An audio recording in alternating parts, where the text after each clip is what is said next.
mura gini mga higala mga panghitabo sa Senado og teleserye mga kahigalaan nga labihan ka tensyonado mga kahigalaan matagkaron og unya, no? Og medyo lahi gyud, no, ang mga panghitabo sa tunasod nga kung dunay magtan-aw nato nga mga foreigner o ang ato mga Filipino sa laing nasod nga nagtan-aw nato na unsa naman ang kalakiharon, medyo dako mga higala taga problema dakin mo nang wa mo sinsong Pilipinas. Kaya nga to ba unta nga inigumag eleksyon nitingog na mga tao paghuman trabaho sa mo. Paghuman ini kasunod eleksyon mahimo mahigala kay lahi man dito sa gawas nasod magud malambuon nga mga nasod. Why tension dito? Trabaho, malinaon, bisag ni eleksyon why tension. Naka-observe man ta dito mahigala mula na gigwa. Wa gani na mga placards ay, wa gani na mga ipapilit sa daplin. Nya way mga panya mahigala house to house, wa lang gyud. Sa inana ra ka hapsay. Ang ato diri mahigala og ing eleksyon medyo tensyonado. Grabe ang campaign. After, at least na lang unta nagmag eleksyon makapahuway ba tagamay kiba. Nya trabaho sa mga kay layo na po ang sunod eleksyon para mo asinso unta ang atong nasod. Pero wa gyud, way undang mga sukid tigpaminaw. Straight to the point. So medyo dako-dako ng katuigan ang nausik aron lang mga higala pag tangtang ni Vice President Sara Duterte. Straight to the point. Pagsugod gyud ini mga higala katong People's Initiative nga dunay gipapirma mga higala mga tao, gisugo to mga congressmen, na booking man to mga higala sunod 2023 kay 2022 mo itong eleksyon 2023 gisugda na to mga higala pagkatapusang tuigs 2023 sugod-sugod na nga i-impeach si VP Sara. 2024 gisugda ng investigation. 2025 mga kagilaan doon na yung impeachment case nga na dismiss. Antod karon 2026 pasilan mahuman makaning terminong Marcos nga mo ganito na dangatan ang kalakiha. Dako ang oras nga nagamit mahigala para sa paningkamot gitaon nga matangtang si Vice President Sara Duterte. Murag na focus diha mga kagilaan nga kung buto na hunaon ang Vice President kuha na siya kanabang og sa ligid pa spare tire na siya. Ang impeachment, ang katuyuan sa impeachment, ang primary gyud nga katuyuan nga matanggal ka sa usa ka posisyon, labi na kung sensitive ng imong gigunitan nga posisyon like president ana, para di na ka makadaot ba sa kon ba operation sa usa ka nasod, usa ka opisina. Kining ato magud kung aton tan-awon medyo dako na kaayo og kwan kana na ang nausik nga oras. Kay kung ang tuyuan ni mga higala og pagtangtang lagi ni Sara, pwede man tong advice ang Sara, resign na lang diha, VP Sara. Ang problema ni Sara magud mga higala kay mapasubo na po siya dahil nga di po siya mo resign kay o mo resign sa tiwason na gyapon ng impeachment. So mapugos gyapon sa dipinsa. Nganong tiwason man dili mo ituyo nga tanggalon siya kun dili aron di sa kadagan sa 2028 nga eleksyon. Straight to the point. So unique ning iyang impeachment. Lahi na mga higala sa impeachment nga mga cases sama atong Ombudsman Merceditas Gutierrez, sama atong kumilik kani adto mga higala nga pag-resign nila, wa na, hilom na. Pero kani si VP Sara bisa pag mo-resign ni padayon gyapon impeachment ani.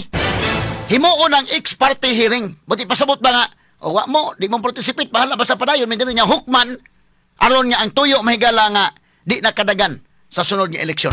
Straight to the point. So kung atong tan-awon murag long term dining pananaw BBM dai nga sagdi lang atong gastuhon ning iyang first term kini termino aron nga mawagtang ni Sara malagmit kuyaw no ug maohon ni mga sugid ning paminaw. Medyo lisod. I hope madaras pangapag-ampo mahigala nga di lang maghinakog sa gahom. Eleksyonon lang yun. Pangita lang pamaagi kay mo man nakabutang sa tong konstitusyon. So, mangita lang ang admin o kinsay ilang kandidato gyud. Ila namang gibuhat ang tanan mahigala nga matanggal ni Sara o ako mahigala nagtuo ko nga kini pagka-presidente destiny na. Kung dili destiny si Sara diha, kini kung gibuhat nila tanan karon, batok ni Sara makigalaan. Bugat-bugat na ni oy. Di na ni basta-basta mga sukit di paminaw. So, Kung makasurvive si Sara ining ilang gihimo, nagpasabot nga destin gyud siya. Atong ihatag niya gyud na. Kay destin iyan ang destiny mga kagalaan. Straight to the point. Pero kung di sa kasurvive ani, dili para iya ang presidency. Kay kining gibuhat mahigala batong ni Sara di na lalim oy. Sa ako nang giingon mga kagalaan kadto si Manny Villar gi tirahan tong investigation, usa ka hugna lang sa investigation ha. Hagba sa Manny Villar ang iyang rating hagba. Katos Gigi Marbinay, wag ito kaabot ng impeachment dahil kay katos si Gigi Marbinay kung taas pa gyapon tong rating ito, i-impeach gito nila. Pero ni down man iyang rating ni Binay, so dili na sa threat sa 2016 election. Wa na impeachment nga mahitabo. Kaya mga tao na discourage na, wa na ganahin ni Binay, gi-expose mahigala nga maoday nito sa Makati na nadutlan to si Binay.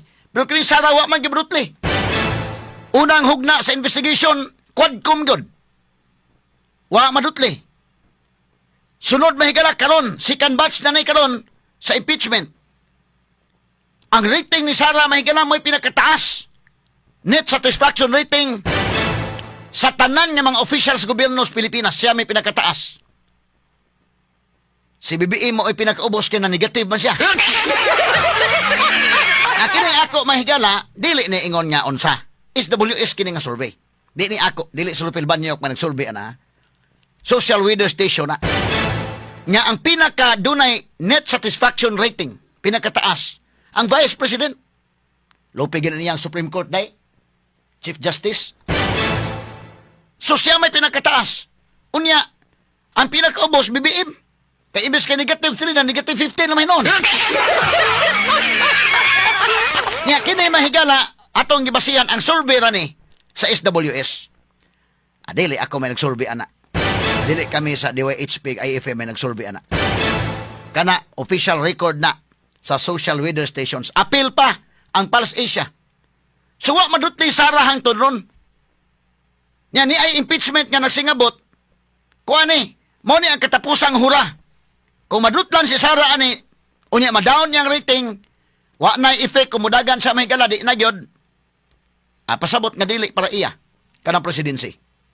Pero kung dili ni makaepekto mga kagalaan ang impeachment para iya gina. So at least klaro ba ang mga tao mga kagalaan makasabot o maklaro to para nga inikabot sa panahon linaw na tadi bitaw inig mag eleksyon day gobot lang gihapon kay di gyapon makuan. No? So ato sports lang kung makasurvive si VP Sara ani makadagan sa presidente para iya gina. Pero kung di sa kasurvive ini okay be it. Dili para iya. So kinsa may lain mahigalang ituboy sa mga Duterte, butang tas basti mga kagalan, basi gana hinog si basti may para iya nga basti na. Straight to the point. Kana kung ang mga tao, ang simpatya sa mga tao magpadayon gyapon sa mga Duterte, depende na unya. No? Nya ni kahuman anak kung mag-eleksyon na ni kahuman mulinaw na ta focus sa trabaho. Dayon kasunod na po ni eleksyon usa na po bag. Kay karon murag way pahuway ang atong tuig dekin. Way pahuway, sige grabing politika ang away bitaw within sa sulod sa government. Unya, ang batakang panginahanglan alang sa mga tao na kalimtan, mga sukintig paminaw. Straight to the Wa point. na ilaing nahimo ba? Kabantay mo? Kung pangutanon ka, unsa may imong mahinumduman sa administrasyon ni BBM, makayon ka, iyang gipatangtang, iyang vice-presidente, maulagi iyang nalanganan. Maulagi iyang nabisihan. Sus, Ginoo ko. Ato ning nga pagtagad mahigala no. Nya unsa man ni nahitabo kaghapon? Sumpay ni tanan. Connected ni tanan kini mga panghitabo. Ato ipadayon na kaning nahitabo kan Jinggoy gidakop na si Jinggoy kaghapon. Konektado ni tanan sa impeachment case batok ni Vice President Sara Duterte. Nganong wala ma-appeal na mga congressmen kung maghisgot ta og flood control projects. Mismo gani resibo mahigala pati daghanang kwarta nga na bubo this flood control project mga kagalan pero nahilom. So maingon ang mga tao sad dili ni accountability ilang tuyo. Lahi ni ilang tuyo. Labi na sa giingon ni Jinggoy nga gi-offeran siya nga bugti sa iya mga kaso kung panalitan mubalitok siya ngadto sa minority. Pero wa man so nigawas gyud niyang warrant. Susako nang giingon mahigala atong baluganan ana. Kana nga panggukod sa mga mangawat pala na to gukuron gyud na Pero way pili. Ngano man kay kung pili-pilion nimo sa ako na lang giingon og mangawat ka mga higala nya di ka sa administration nga habig wa kay kaso, mag-encourage sino na. Mag-encourage sa grabing kinawatay pa. Ha? Diha mga higala tanawa. Mga congressmen pertindaghana mahigala nga mo linya gyud dito speakers. Di gyud magsupak-supak kay mapangitaan kanya ikaw na po yung sunod nga imbestigaron. Labi nagdo na kay project sa flood control, ha? Straight to Kay the kung doon point. na kay project sa flood control niya, kalinya lang kanila, way problema. Kabantay mo? So, ba nitabo kang Jinggoy? So, ang mahitabo ani, nga kini mga higalang pagsabot sa mga tao, ang perception sa mga tao, gukod pamulitika kini. Ang atong tuyo nga, kung kinsa unta, ang angay diha, o tinuod nga investigasyon mga higala, sama ning flood control investigation, klaro-klaro. Pero wa man, gawas noon man mga higala to mga na-involved. Abot na gutos doorstep sa Malacanang tong kaso mahigala sa flood control pero nahilom. So muna nga medyo ang perception sa mga tao ila iyahay og himo og narratives. Unsa may nahitabo kagahapon? Pagawas mga kagilaan sa warrant of arrest gikan sa Sandigan Bayan niadto dayon ang mga taga CIDG, pinaagi usab ni John Vic Remulla ang DILG secretary dito sa Senate. So mo ni nahitabo kagahapon do na pay panaglantugi ay gamay nila ni Alan Peter Cayetano pag-serve na sa warrant of arrest ni Jinggoy ato sa paminawon kasamang names. Ano tabo gapon kani kani. Nasa ni audio. We're going to walk it out. Respect the institution. It's just the This is not about Jinggoy. We're going out. No, don't leave him. He's right here. He can be arrested right there. So if you don't want him to make a statement there, sir, just outside the gate, we're going to walk 5 minutes. This is the Senate of the Philippines. It's never been done. It's never been done. Salonga stood up for Enrile. Ang kalaban si Cory, ang kaso rebellion. Anong ginawa? They walked out. We're just asking you to walk out. Let's walk. Let's walk. You arrest him here. You can arrest him right now. Sir! You can arrest him. This is the Senate. This is the Senate. Sir, this is the Senate. Not for me. No, I did not. That's not for me. That's for the Senate, sir. It's for the Senate. For the country. Sir, pumayag ka na kanina. Pumayag ka na right outside the door. Right outside the door.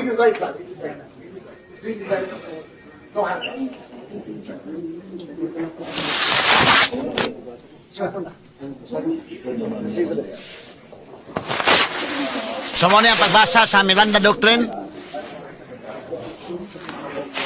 Sir, you have a warrant of arrest issued by Sandigan Bayan 5th Division. Criminal case number E-SB 26-CRM-006 for the crime of plunder under Republic Act 78 as amended. Signed by Honorable Zaldi B. Trespeses, Chairperson of the Sir, being accused, you have also rights. May karapatan ka manahimik at magsawa ng kibo. Ano man ang yung sabihin ay maaaring gamitin pabor o laban sa iyo sa kanyang hukuman. May karapatan na ka rin kumuha ng sarili ng abogado o tagapagtanggol nang naayon sa iyong nakita. Kung wala kakayahan, ang pamahalaan at pagkakaluban ka na ito ng isa. Lahat pa ng mga karapatan nyo sa rin ang unawaan. Okay. Human gibasahan sa Miranda Doctrine. Nilakaw sila mga kagilaan kay maghimo ni og press briefing si Jinggoy Estrada mga higala.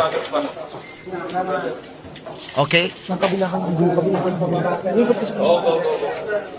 So mo ning gahapon si John Vic Remulla may nangu from Elevator, yung ano lang arresting ko lang. okay, so mo ning hitabo ang mga sukit ni paminaw kagahapong adlaw. Nya human na nag-press briefing si Jinggoy Estrada mga kagilan before ni gawas na nga hingpit dito sa Senado ato paminaw nang iyang press briefing kagahapong adlaw. Okay. Okay, sige atong paminawon para atong maanalisar og dugang mahigala. Okay dong. Kini The sige. receipt of the warrant of arrest issued Sugod ni dong, pag sugod ni ato against sugod me di ko by no. the 5th Division. Sige kana. Quiet, guys. Quiet, please. Magandang hapon sa inyo lahat. Okay, kana. I'm already in receipt of the warrant of arrest issued against me by the 5th Division of the Sandigan Bayan. Nais ko lang pong bigyan din ng mga bagay na ito. I will remain firmly with the majority bloc under the leadership of Senate President Alan Peter Cayetano. Hindi ako matitinag sa anumang panggigipit, pananakot, political maneuvering para talikuran ang aking paninindigan. I will not yield to threats. I will not be intimidated. I will not be pressured into surrendering my independence of judgment. I am giving instructions to the Senate Secretary to put on hold my salary.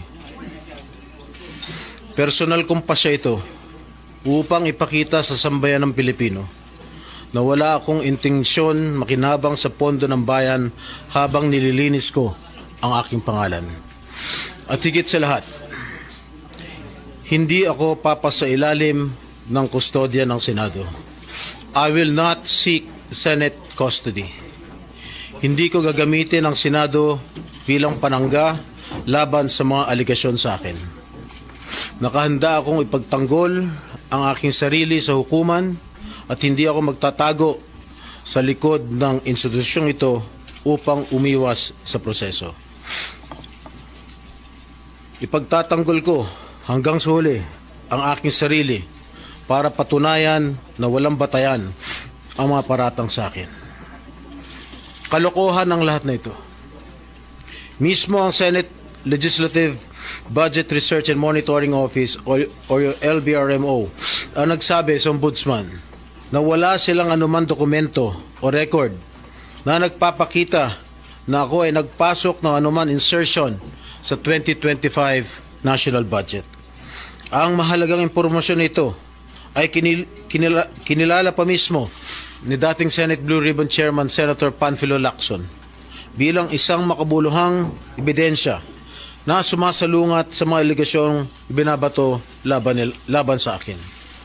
So how can the office of the Ombudsman file a plunder case against me when I am not even alleged to be part of or the mastermind of the supposed scheme? Wala po akong kinalaman dyan. Ngayon ko lang po isa sa publiko ito. Maraming beses po ako inalok na talikuran ang independent majority bloc kapalit ang pagbabasura sa aking kaso. Ngunit, Okay, pause dong. Kini-kining porsyon na medyo dako-dako na yung expose mahigala ni Jinggoy Estrada makigalaan nga kadaghan siya nga giagni kadaghan sa giagni pagbalhin mahigala aron nga ibasura niya mga kaso. Pwede lang maliwayan nimo gamay dong. Kini dako-dako ni nga porsyon. Sige, irawayan ko no gamay dong names. Kaning porsyon na ginandapita. Okay. ang independent majority Sige. bloc kapalit ang pagbabasura sa aking kaso. Ngunit, hindi ko po ito tinanggap. Mas nanaig ang paninindigan ko na ako'y manatili sa hanay ng mga kasamahan ko sa independent majority bloc. I stand my ground. Ngayon kung tatanungin niyo kung sino sila, abangan ninyo ang susunod na kabanata. I stand my ground because what is at stake here goes far beyond my personal circumstances. What is at stake here is the independence of the Senate. This institution must never become vulnerable to external pressure. It must remain free from political coercion, free from undue influence, and free from any scheme designed to weaken its constitutional role as a co-equal and independent branch of government. If this is the price I must pay for the decisions I have made and the principles I have chosen to uphold, then I am prepared to face the consequences, however difficult they may be, especially for my family. I will not be broken by accusations, nor will I yield to political pressure. I will meet these charges head on, defend my honor through due process, and place my faith in the truth. I will be proceeding now to the CIDG to voluntarily surrender myself. Maraming salamat po. Okay, mao ni may gala si Senator Jinggoy Estrada makailaan sa iyang press conference kagahapong adlaw, press briefing kagahapong adlaw, og unya miingon siya nga mo surrender siya ngadto sa CIDG. Now, unsa may effect aning kang Jinggoy nga pagdakop? Mahimo ba ni mahigala nga makapahadlok sa uban nga mga senador nga simple lang kayo aron nga di mo magka-problema, abalhin lang mo sa minority. Wa na problema.